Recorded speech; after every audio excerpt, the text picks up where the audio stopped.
Hype Man, Raj Nation, the GOAT to market. From Hype HQ in Chicago, Illinois, Startup Hype Man presents the GOAT to Market Show. What's up, everyone? I am your host, Raj Nation, the founder and chief pitch artist of Startup Hype Man. This podcast is where we bring you founders, company leaders, and creatives who are building it, who are doing it, who have been there and done that. And they pull back the curtain on their go-to-market strategies so that you can build a venture that you love and become the GOAT of your industry. Want first listen on episodes before anyone else? Subscribe to our newsletter at startuphypeman.com. You will get alerts every Sunday morning when we release new episodes. All right, let's hear how today's guest is becoming the GOAT.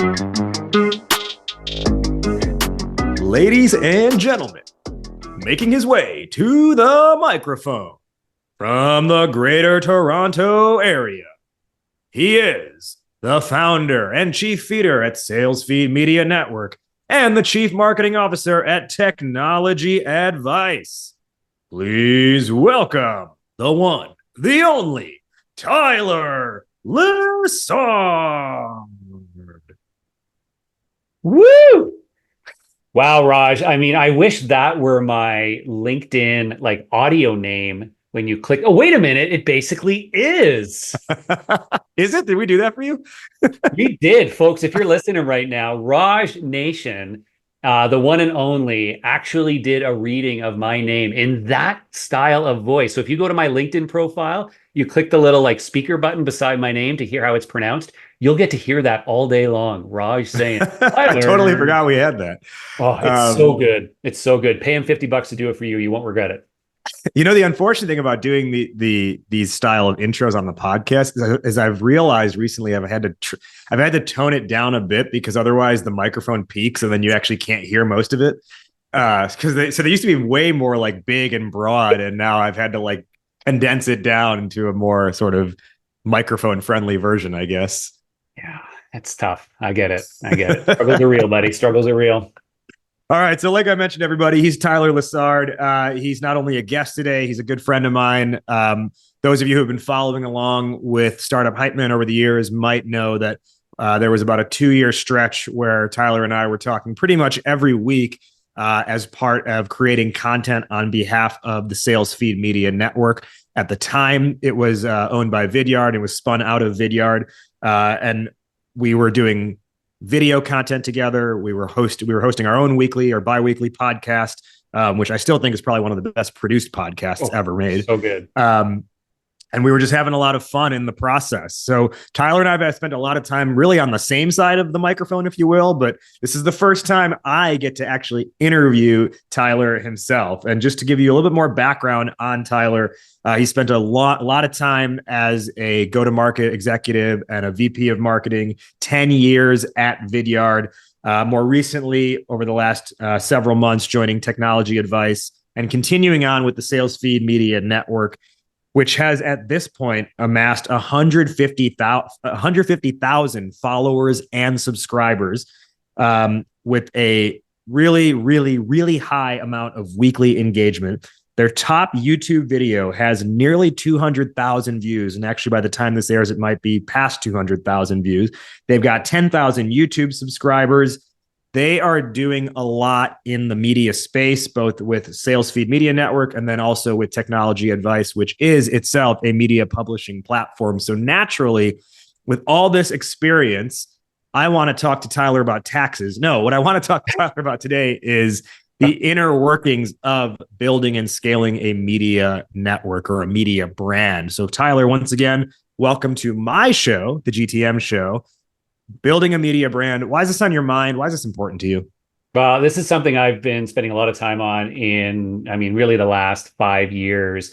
As a marketing leader, I pay very close attention to not only the trends on the marketing side of the business, like what's going on with marketing technology, how are marketing strategies evolving, but more importantly is how are our audiences evolving? How are they changing? What are their expectations looking like these days? And I think over the last number of years, we have seen, no surprise here, this continued shift towards number one, people want to self-serve online, learn not only sort of for how to buy, but also as they are exploring different topics, learning more about doing their jobs.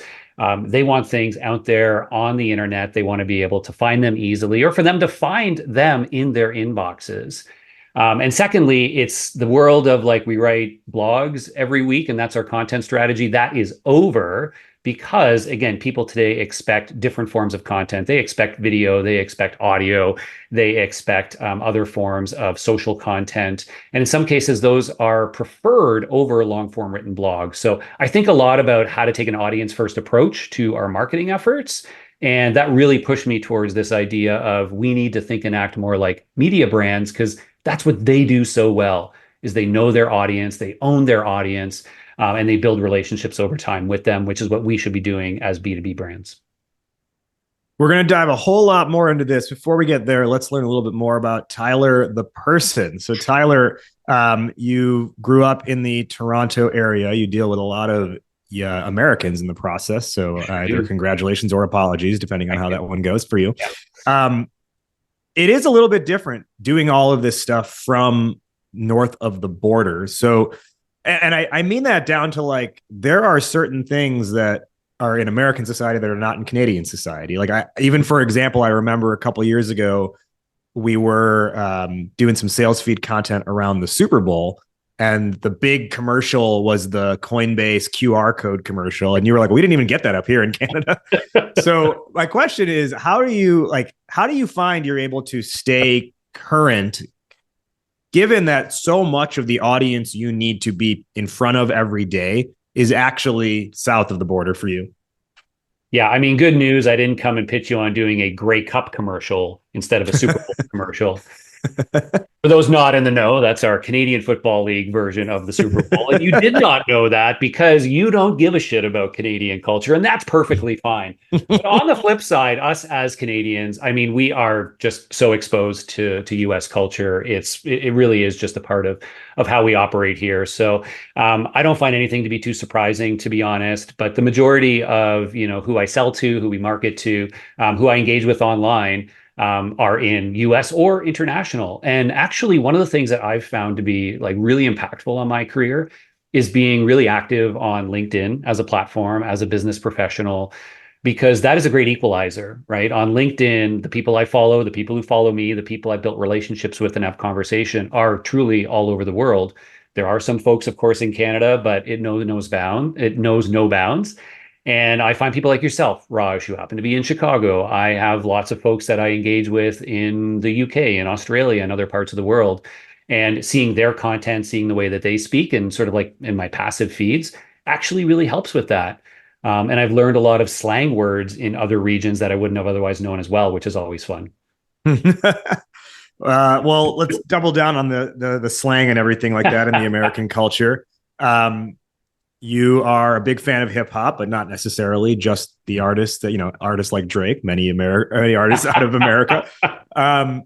Favorite rapper or group of all time, and why?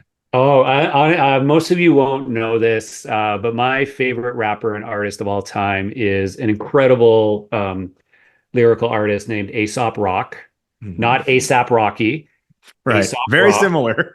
Very similar in name, very dissimilar in style and approach. Aesop Rock to me is an incredible lyricist who explores different topics in very deep and different ways. And one of the things I love about his music is I can listen to the same album, and I have listened to the same album 100+ times. And every time you listen, you find something new in his lyrics that you didn't catch before, or a different interpretation of what it really is. And that level of depth in terms of like things that he explores is really, really interesting to me.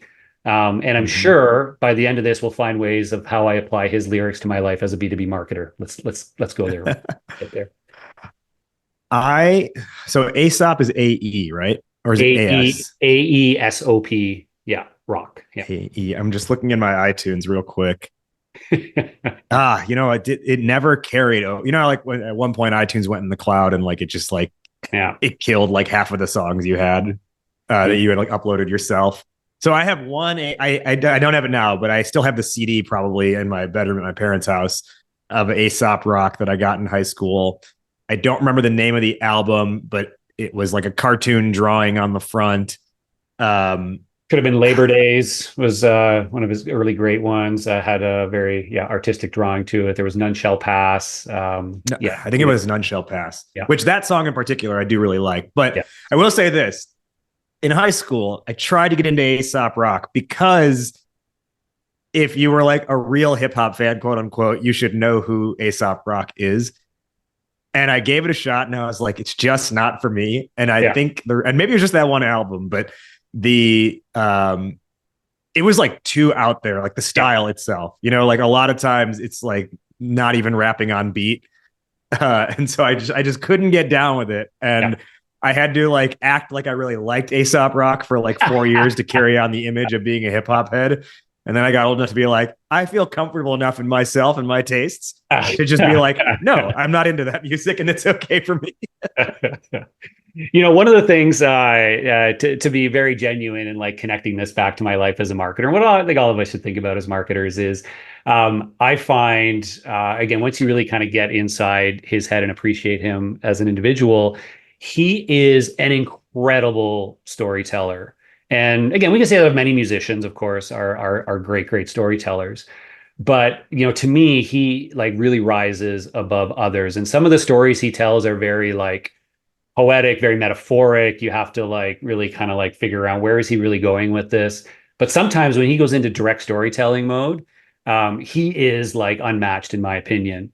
And, he hooks me in both in his ability to like tell a story in an interesting way, but also in the way that he actually delivers it. His voice, his intonation, he never gets boring to me. And he's intentional about that, right? Like he really draws you in. He's very engaging when you listen to him. And I find that, and again, with a lot of other rappers, I find like, yeah, that guy's great, but I'm just like, I kind of get bored of it. I'm like, it's the same rhythm. It's the same staccato. It's just like, I'm like, cool lyrics, but I've heard this 20 times over.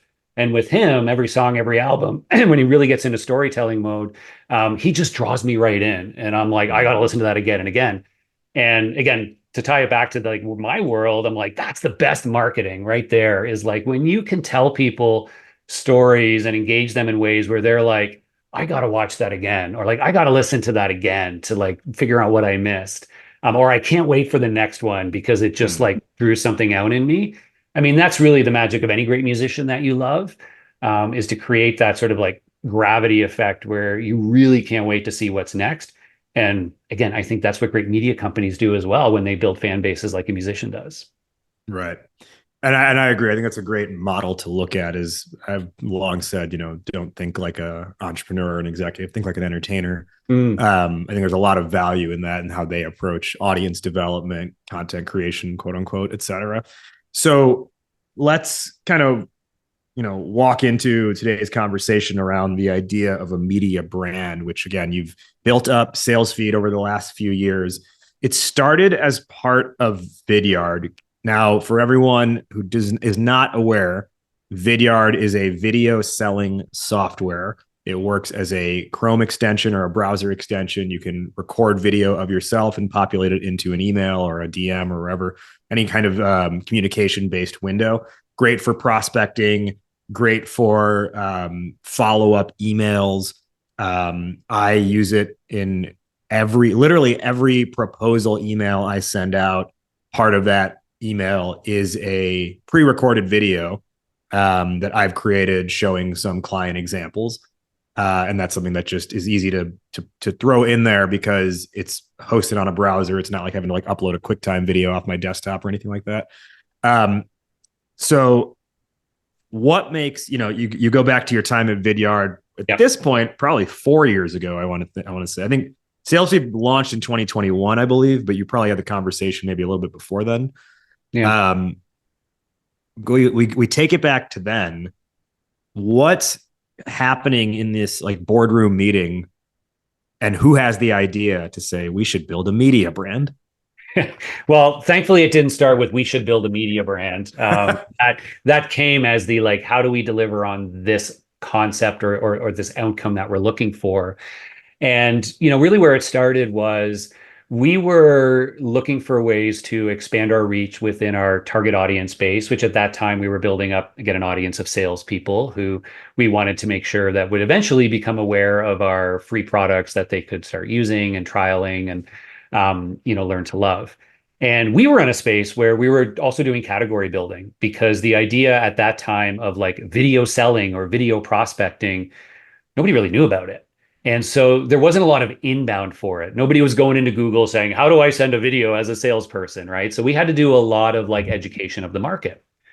So we felt like anybody who did care about video and sales, they were already coming to us. We wanted to reach all these other people who were sales reps who weren't yet using video for sales or had no idea it even existed, so that we could have the opportunity to influence them over time, expose them to the idea of video selling and turn them into customers. And we knew like there are traditional ways to do that. We can do paid media to get in front of them and get our message in front of them. We can, do other programs, which of course we were doing at some scale. But we wanted to find really like a smart, long-term, organic way to build that audience. And we knew that if we just talked about using video in sales, we would have a very narrow scope and most people wouldn't pay attention to us.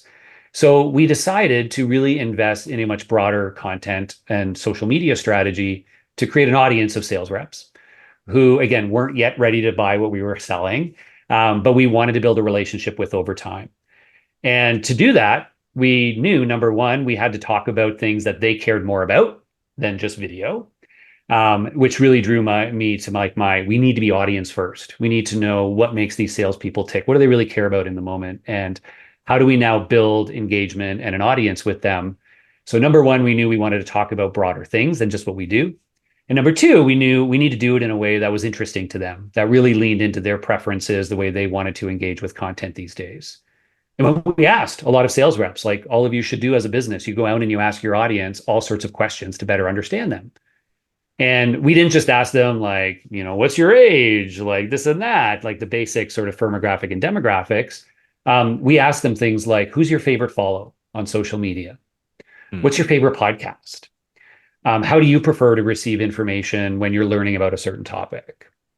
Do you frequent any YouTube channels? What blogs do you go to? Again, what media sites do you learn from? And we really tried to understand those different patterns. And for our audience, we found that they didn't read long form blogs or articles or ebooks. They preferred short form social content, short form video, and podcasts. Just happened to be the nature of that audience. And they preferred newsletters and things that would find them rather than them having to go out and hunt it down. And so as we learned these things, we said, okay, we want to build an audience of these people. This is what they really care about, how they like to engage. We need to meet them where they are. And so we decided to start to build down a content and engagement strategy like a media brand, where we said, what does our audience care about? Where are they? How do we reach them in a modern way and do it consistently on a daily basis so we stay top of mind? And that was really the genesis of saying, hey, what we're talking about is a media brand, is a media company. That's how they operate.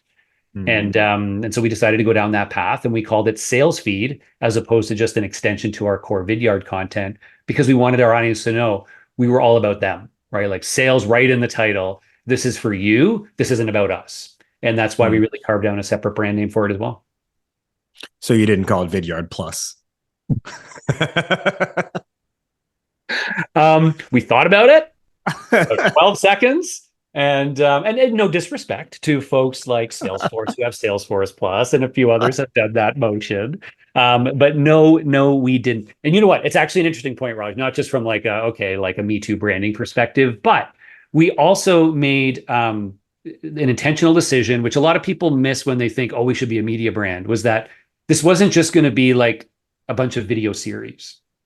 And that's what like some people think when they're like, I'm going to be a media brand, I'm going to be like Netflix or Disney or Salesforce Plus. They think that equals video series. And that's what a media brand is. And in reality, there are tons of amazing media brands that aren't video, that are other forms, that are multi-format. And we need to make sure we weren't falling into that trap of like, we're going to be Vidyard Plus and we're going to do a bunch of video series for you. Because we didn't know if that's exactly what our audience wanted. And we found out they wanted some of that, but they wanted other things too. Right. Yeah. And I think what's interesting is I remember when we first talked about it, right? Like I actually remember physically I was in Phoenix at the time visiting my brother and his family. So I remember the exact like conversation we were having at the time. And the brand was like soon to be launched. We were kicking around a couple ideas around like a podcast series or a video series being one of the things. Yep. And at the time, I remember one of the questions that I asked you was, if we do this kind of content, is it going to be beholden to a sales quota? Like it's only successful if it generates X number of leads for Vidyard. And you had told me then, actually, no, like we have the blessing to build content, not to have a quota attached to it, at least out of the gate, maybe for the first year or so. So can you, I think one of the things that's really challenging here is when you want to do creative stuff as a brand, the creativity gets dimmed by the immediate question of, is it going to, like, what's the ROI on it? Is it going to drive leads? Is it going to drive sales? Why are we doing it if not? So what's the argument for, well, no, and that's okay, and let's let this breathe for a while? Yeah, I mean, it's the classic brand versus demand conversation that every company has, and it's particularly challenging for smaller companies and startups because you have such limited resources, where you really want to focus as much effort as you can on the demand side of the business and on capturing, what I think about as the in-market demand today, right? Like people who are actively searching for what you do, who are looking for a product in that area. That's the low-hanging fruit. And of course, we need to focus a good chunk of our business there because those are the people who are going to convert the fastest and be the most efficient for us. But at the end of the day, again, this is much more akin to like how we build a brand in a market. We have to be thinking about, where do we go from here and in the future? How do we create a more efficient inbound mechanism, a more efficient demand engine 6 to 12 to 24 months down the line, and create a moat or a competitive advantage against others in our space by creating broader relationships, broader brand awareness than they're able to do, and put them in catch-up mode. And again, when we thought about it at first, and I told you that, and you're absolutely right, I remember, and I told you and a couple of others very clearly, no, we do not have like a lead target behind this or a sales target behind this. The reality is, sorry, Raj, I did have a spreadsheet somewhere on my drive that showed my expectation with respect to how we can grow the audience first and how over time we could expose them to what we do as a business once we were in their trust. And, it's sort of a, hand wavy model of like, I think we could convert X% of those people into actual users over time. Now, what we didn't know is like, how long might that take? Or what would those percentages be? But we all understood the value of building a highly engaged audience, creating that trust with them around the messages, the content that we're putting out there, the brand experience we're creating through this content. And that over time, we would figure out how to expose them to what we do, what we offer, and create those conversion opportunities. And that actually ended up being, I think, my favorite and most interesting part of building a media brand was figuring out those conversion hooks over time and creating a model where we were very clearly able to show this is how we're going to take these audience members. I called it turning followers into fans and then fans into customers. And we had very intentional motions that we built to do that and say, how do we take these people who start following us and turn them into raving fans? And how do we turn those fans into customers when they are ready and showing interest in what it is that we do, which could be 3 months from now, could be 6 months from now, could be 2 years from now. But if we can keep their attention until they're ready, we're going to win in the long term. So there was a quota, but it was the first quota was audience growth before, and it was not like absolutely with each 200 people you add, there must be 3 leads generated. It was like get to a certain point, then we shift some of our focus into how does this now trickle down funnel. Yeah, it's very similar to kind of building an initial social media strategy and in some ways a content strategy. So it's, number one is build the audience. Number two is ensure we're creating a high degree of consistent engagement and repeat engagement from those audiences, because that's what's going to lead to long-term opportunity to drive conversion, right? It's, again, one of the things that I I really hate about most brand programs and how this is different from traditional brand building is that traditional brand building tends to be fleeting moments of brand impressions as opposed to ongoing moments of brand engagement.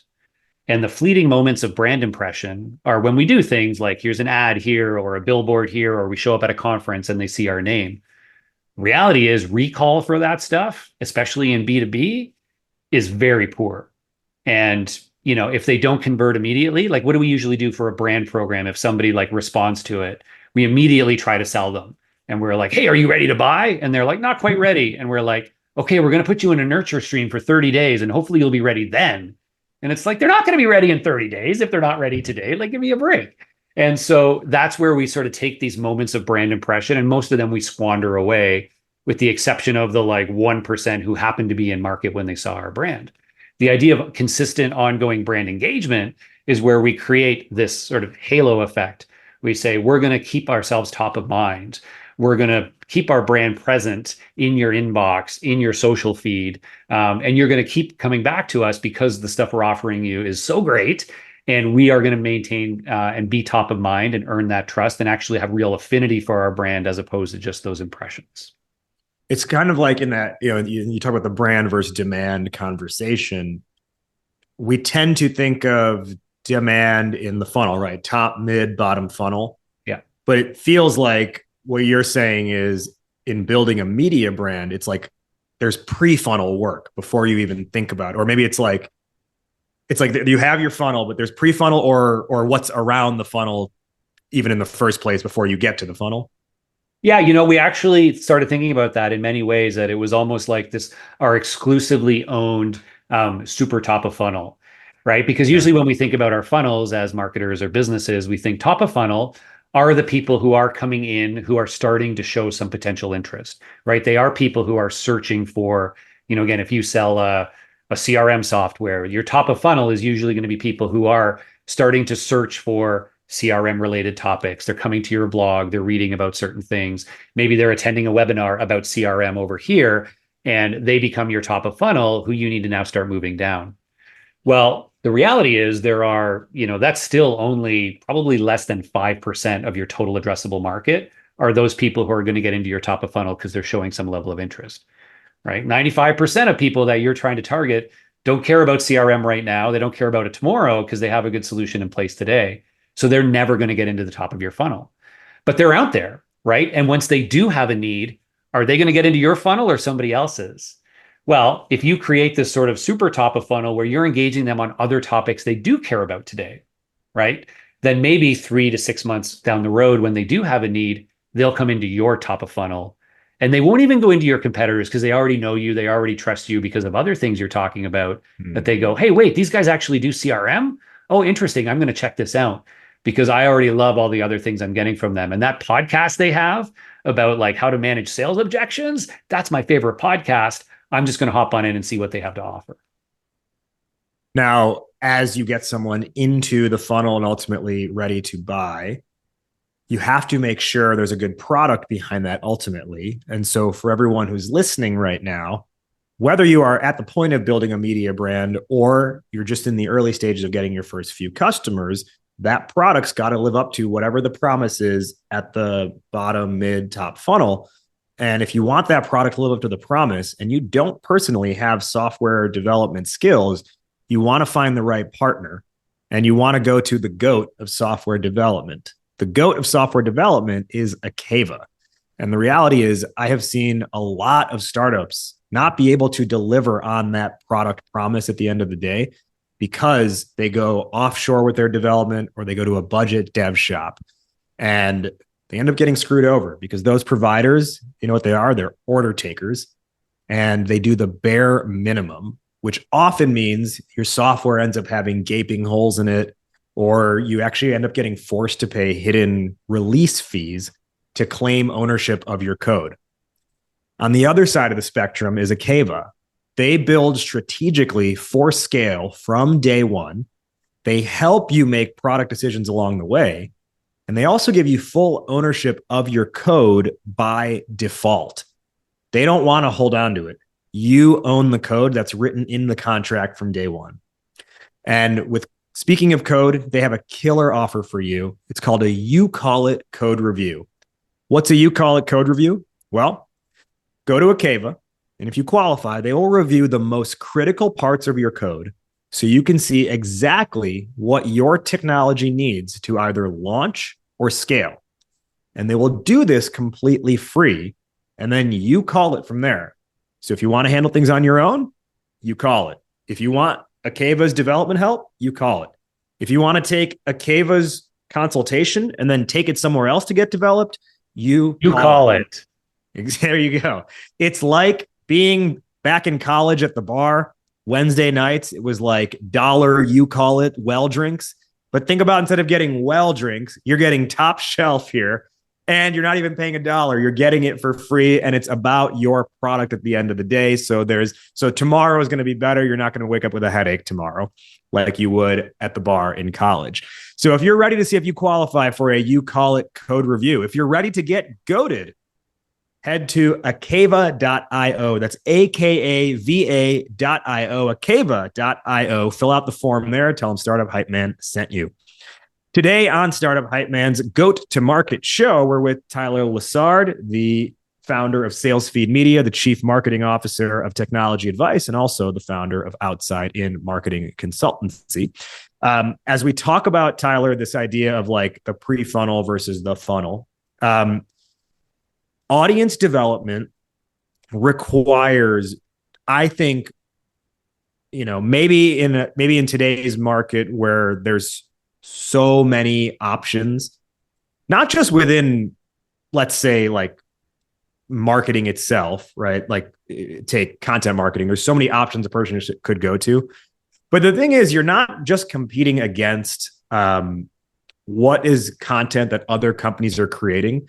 Right. I feel like you're also competing against what do people just go to just for pure entertainment. Yeah.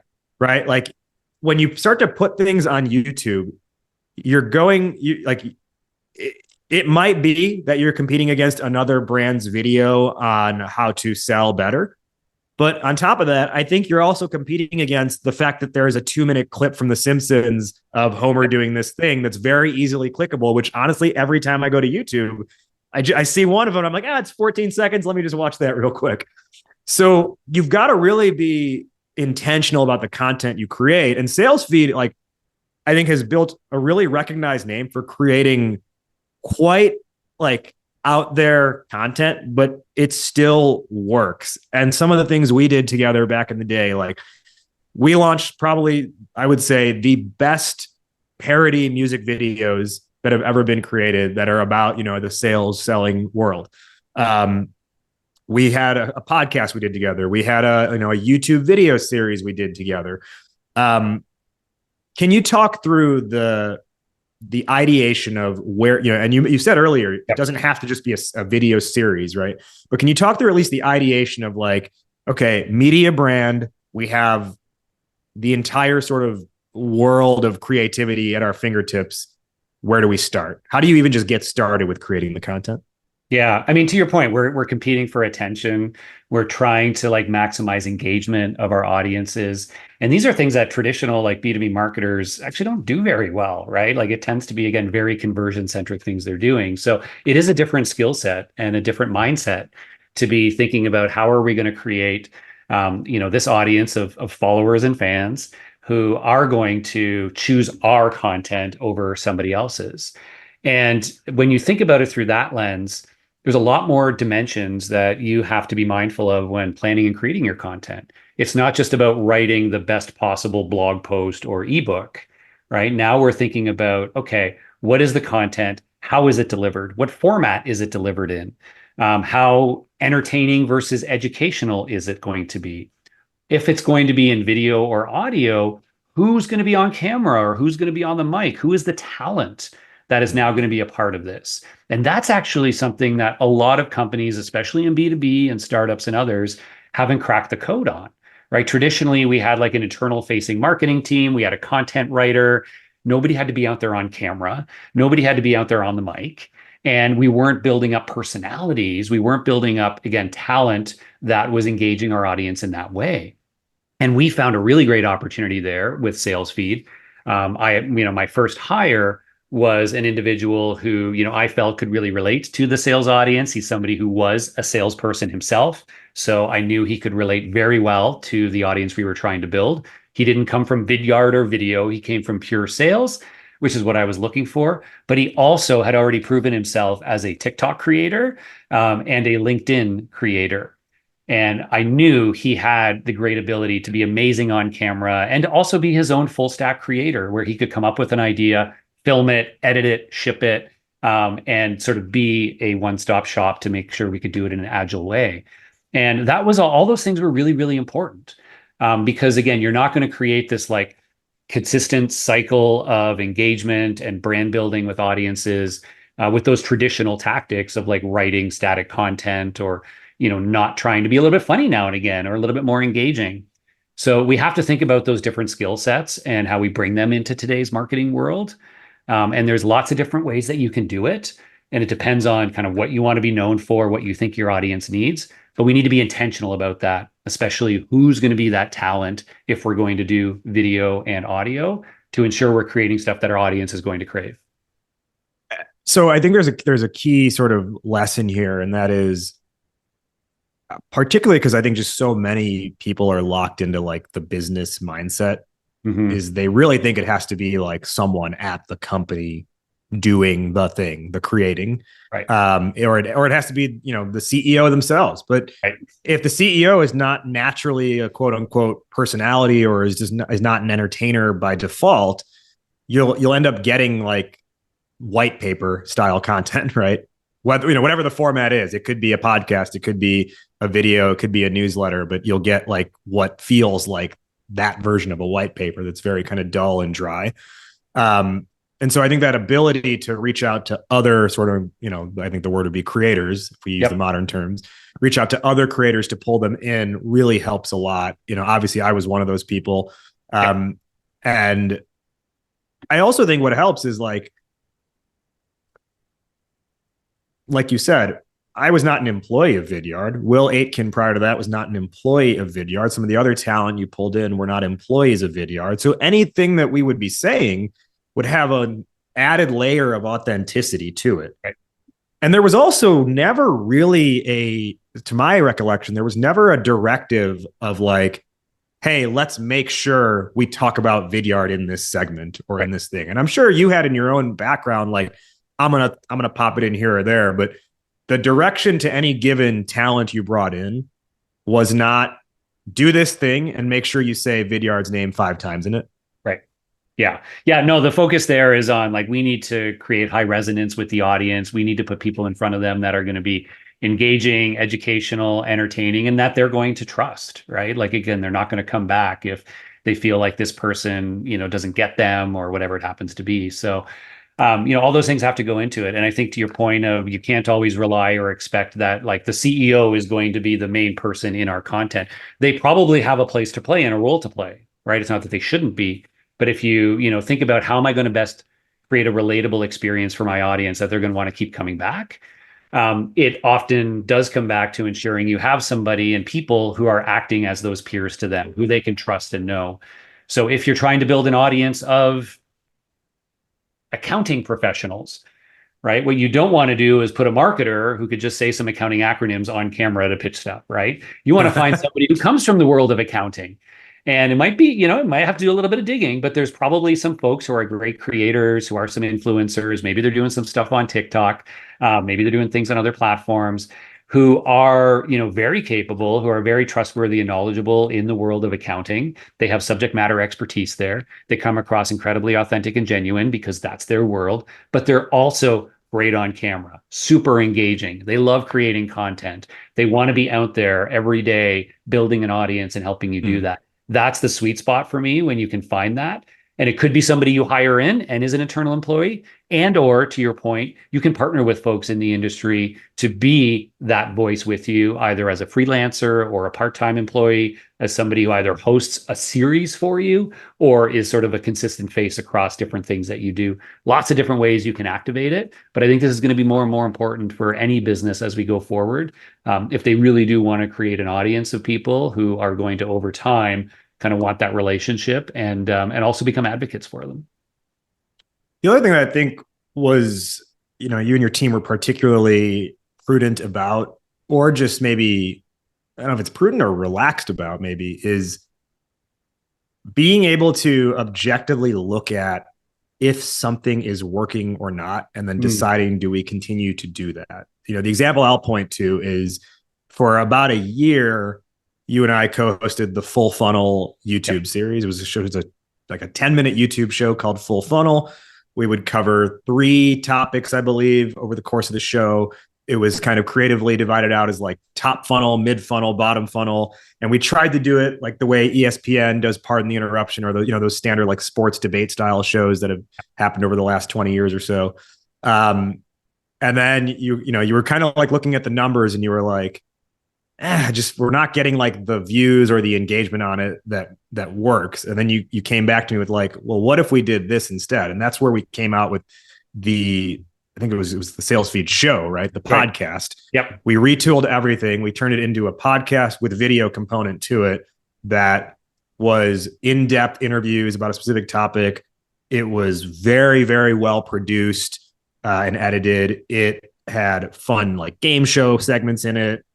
Can you talk about sort of that? Like, how are you looking at something to say, keep doing this? Yeah. Or let's give it a little bit more time, or no, cut it now. Like, we got to move on to something else. Yeah. I mean, there's always leading indicators for, any of the different things you're doing, especially things that are sort of like repeat segments or series based, because that gives you a sort of a longer period to look at overall, is it working when we're doing it consistently in this way? And, there's obvious things in terms of like, are we seeing, the reach? Are people actually like consuming it? What kind of engagement? We were obsessed about our engagement metrics. So, whether or not somebody clicked play, were they staying tuned, partway through? So we'd always look at those as leading indicators for the content success. And to your point, we had to be really diligent about our resources and say, we have a very small team. There's only so many things we can do. We got to make sure we're always doing our best and most impactful work. But at the end of the day, it was around, is the audience digging it? Like, it wasn't like, did we like it or whatnot? It was like, is the audience giving us the signals that they love it, they're waiting for the next one, or not? And if we weren't picking up those positive signals, we said, well, we have to like place some bets on why we believe that's the case and adjust accordingly. And I think that example that you shared, we decided that we felt like most folks in our space just didn't want to spend the time to watch longer form video, because it's a very active process where they had to take like 10, 15 minutes out of their day to sit and watch. But we did know that they would be willing to spend 30 minutes listening to a podcast, which was like at first a bit of a like, well, wait a minute, like 30 minutes over 10 minutes, like what gives? But the idea that a podcast is a passive listening experience, that they can do other things while they're listening. They could be working out, they could be updating Salesforce, whatever it is. Probably what people are doing right now while listening to this. Oh yeah. Oh, by the way, you missed that field on the campaign source as you're updating Salesforce there. Anyway, but yeah, you have to be really smart about that, of what's working, what's not. The other thing we did, Raj, a core part of our media brand was, we were publishing a lot on YouTube, on social media channels, and trying to get into people's feeds. But we also wanted a way to get them to subscribe and say, how can I get these to my inbox? Because that also would give us another mechanism to test what was working, like what was actually getting click-throughs in the newsletter. So if we took a full funnel episode and then put it into a newsletter, push that out, were people clicking in to watch it, right? Was it just they couldn't find it on YouTube? So a newsletter actually became a core part of our media strategy. And it became that way where we said, hey, we're doing great stuff on TikTok, YouTube, on LinkedIn. We're releasing guides and reports. We're going to give you a weekly newsletter that brings it all to your inbox once a week. So you don't have to go and find it elsewhere. It comes and finds you. And we're going to highlight the best stuff or the things that we're trying to test, right? Like, does this work or not? So it became a really important part of the media brand to not only like create ongoing engagement and subscriptions, but to allow us to like test putting things out there to people and seeing what the click-through rate was when it was delivered in that format. When we knew it got there, they opened it, but did they choose to click? So it gave us another avenue to test content. And I think that's always really important. I'm glad you brought that up, because I think that's where I was going to go next with this is you have a YouTube channel, you have a podcast, you have LinkedIn posts. You don't own any of those audiences. right? YouTube does, Apple Podcast / Spotify owns it, LinkedIn owns those audiences. You don't really, know who's watching or who's listening. Right. And you need to have a place to be able to directly get in front of the audience. You need to be able to quote unquote own your audience. And that's really, I think, the power of the newsletter. In addition to, it combines everything in one place. It's like, hey, and the way SalesFeed has done its newsletters, it's like, here's what we released in the last week. There's this new podcast episode. We released this 5-minute video on video selling. We released this masterclass on here, or here's our meme of the week, things like that, right? So I think the existence of the newsletter really helps create a hub. If you think of the hub and spoke model, it's like each of these individual assets are the spokes, but the newsletter ends up being the hub for a business that's launching and building up a media platform. In my case, I use ActiveCampaign for newsletters. Great platform for that. Not just for newsletter creation, but then even for a lot of the marketing automation you want to do on the back end. I know a lot of people listening to this, you've either not gotten into newsletter development yet, or you're just kind of toying around with it. So remember, you've got, ActiveCampaign is who has my vote, and they're a partner of this show. So if you want to get a free 2-week trial, just head to the link in the bio. Yeah, right. Head to the link in the episode description. Head to the link in the episode description. You'll see that you can get a free 2-week ActiveCampaign trial. Great platform for getting started with your newsletter and then building on your automation from there. With the way, I got one more question here, and then we'll go into our final wrap up. Great. With everything that you've been able to build up through SalesFeed over the years, right? We talked about 150,000 followers and subscribers at this point. Naturally, the genesis of SalesFeed, there was, I would say, a significant amount of budget that was able to be thrown behind it to get in talent, to get some full-time employees under SalesFeed, to have the editors and all that stuff, to get the flywheel going. Yep. If you're budget light or maybe budget non-existent, yep, is this achievable, or is any version of it achievable? And if so, what would you recommend as the getting started point? Yeah, it absolutely is achievable in some ways, and you can take baby steps to this. I think the most important thing, the foundation to me of any great kind of media content strategy, whether that's just like an evolution of your content strategy, your social strategy, or actually launching a separate media brand, the foundation of it is why I called my consulting business Outside In. It's about having this like audience first view on what it is you're publishing out to your community. So I want you to like be as empathetic as you can to the audience you're trying to serve. I want you to understand, who are these folks, not just the typical like ideal customer profile and persona work, but like understand, who do they follow and why? What kind of content do they tend to engage with? What do they love to see hit their inbox? What formats do they tend to prefer, sort of generally speaking? And use that to inform your own content, community building, and social media strategies. Don't just say, oh, we're going to do LinkedIn because that's what these people do, or we're going to do a podcast because that's what everybody else does.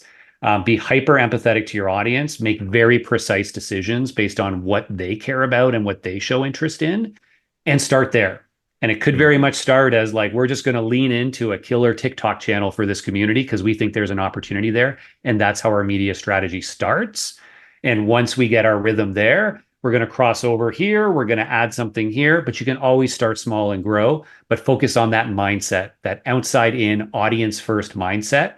And you'll start to build a community quickly if you commit to that. Let's hit our wrap up now. First off, Tyler, where can our listeners find you? Where can they learn more? Where can they find these platforms?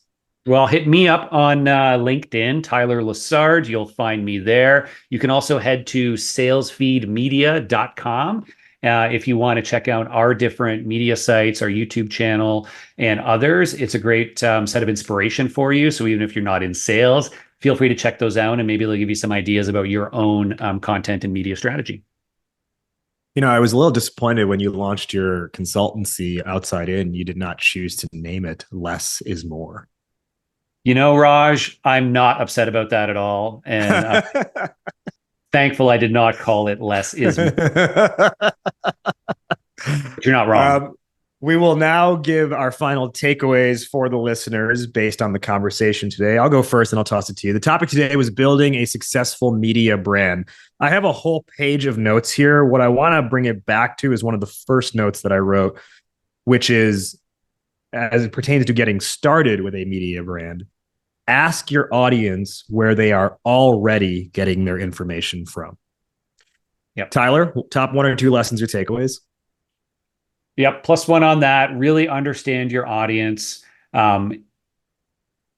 Be thoughtful about who is going to be the face of your content. If you are going to invest in video and or multimedia, that personality becomes really, really important.